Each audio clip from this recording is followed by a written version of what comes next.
Então, vamos para a prática, então, né? Eu e a Ana, nós nos conhecemos, assim, mais efetivamente, quando eu estava mostrando para ela um instrumento, né, uma ferramenta que a gente está desenvolvendo no meu doutorado. Esse instrumento, ele é justamente um instrumento para diminuição do risco anticolinérgico, né, em pacientes idosos.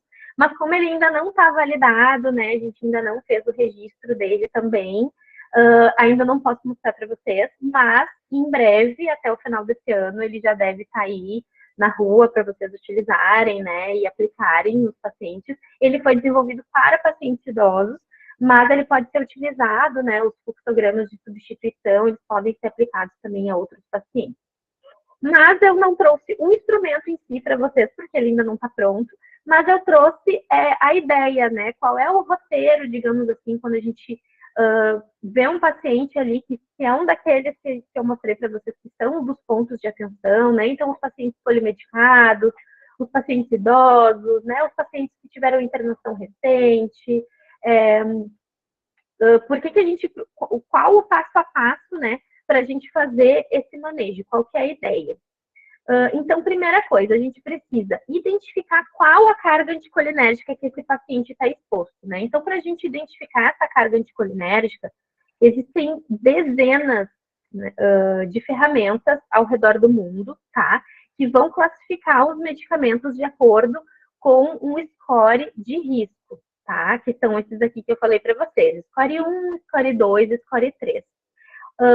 Eu tenho trazido sempre, tá, para as palestras, esse do Neri Reis, de 2019, porque ele é adaptado aos medicamentos que a gente tem comercializados aqui no Brasil, tá?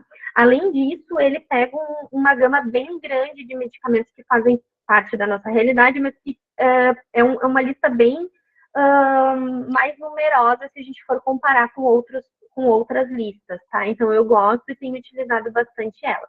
Aqui, logicamente, eu cortei uma partezinha para explicar para vocês como que ela funciona, mas eu estou com ele aberto aqui para mostrar para vocês como que ele é inteiro, tá? Deixa eu interromper e compartilhar o PDF dele. Tá ali a citação, tá? No final da apresentação eu deixei a referência para ele, é um artigo que está disponível, tá? Mas se vocês tiverem qualquer dificuldade em encontrar, vocês podem também depois me procurar, não tem problema, que eu vou deixar meu contato para vocês depois. E aí eu passo para vocês, tá? Mas basicamente, então, é uma escala brasileira de medicamentos com atividade anticolinérgica, né? Então vai pegar tanto esses medicamentos que são considerados anticolinérgicos, que têm uma carga anticolinérgica direta, quanto os medicamentos que têm uma carga anticolinérgica indireta, tá? Então, se vocês colocarem no Google aí, Neri Reis 2019, vocês já vão encontrar ela, tá?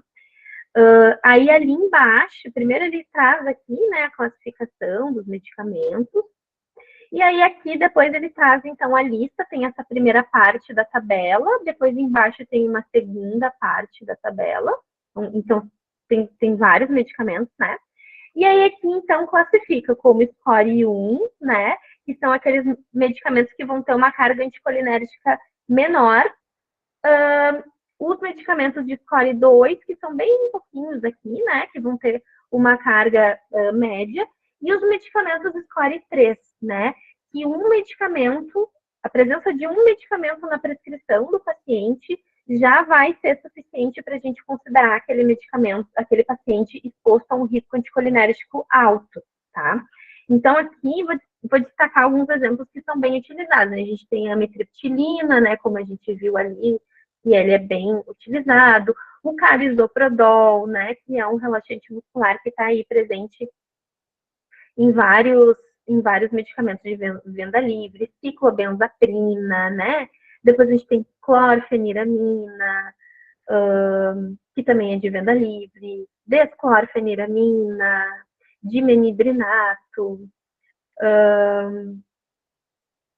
nortriptilina, orfenadrina, né, depois paroxetina, que também é bem utilizado, prometazina, né, que é um antialérgico, muitas vezes alguns médicos ainda prescrevem para insônia, né, prometazina, por causa da sedação que ele causa, que é um efeito anticolinérgico importante, né? E aí a gente vai trabalhar, então, fazendo assim, uma análise individualizada daquela prescrição e vendo, né, o que a gente pode substituir ou não, de acordo com o contexto individual daquele paciente. Mas o primeiro passo vai ser, para esse manejo, vai ser, então, identificar qual é o risco que aquele paciente está exposto, né? Então, a gente vai pegar a prescrição dele e vai cruzar aqui com essa lista, né? A gente pode até dar um Ctrl F aqui para ficar mais fácil. E aí a gente vai botar o medicamento que a gente quer, por exemplo, o clonazepam. E aí a gente vê que tá ali o clonazepam, tá? Com o score baixo, mas ele tá aqui, né? Pontuando. E aí tem aqui também captopril, alprazolam, ampicilina, atenolol, vários medicamentos que a gente não imaginaria que teriam essa carga, né? E aí, se a gente for somar fluoxetina, fexofenadina, a levodopa com a carbidopa, loratadina, que também é um medicamento antialérgico, mas se a gente for ver, ele tem uma carga, né, no score anticolinérgico menor do que prometazina e outros antialérgicos de primeira geração, né? Então, a gente sempre vai preferir, quando o paciente precisar de um antialérgico, prescrever, se ele é um paciente que tem está dentro dos pontos de atenção, né? A gente vai preferir prescrever, né? No caso da loratadina, que a gente pode prescrever ou recomendar que o médico prescreva um medicamento, então, de menor carga anticolinérgica. Então, essa também, né, já me adianta uma estratégia que a gente usa para reduzir a carga anticolinérgica. Substituir por um com carga anticolinérgica menor, né? Mas, então, o primeiro passo vai ser esse, a gente conhecer essa lista. É claro que ninguém vai saber esses medicamentos de cor, né, gente? Nem eu, que trabalho com isso há muitos anos, sei, e não é a ideia. Mas a ideia é que a gente possa saber aonde buscar, saber qual que é a ferramenta mais adequada para que a gente utilize, né?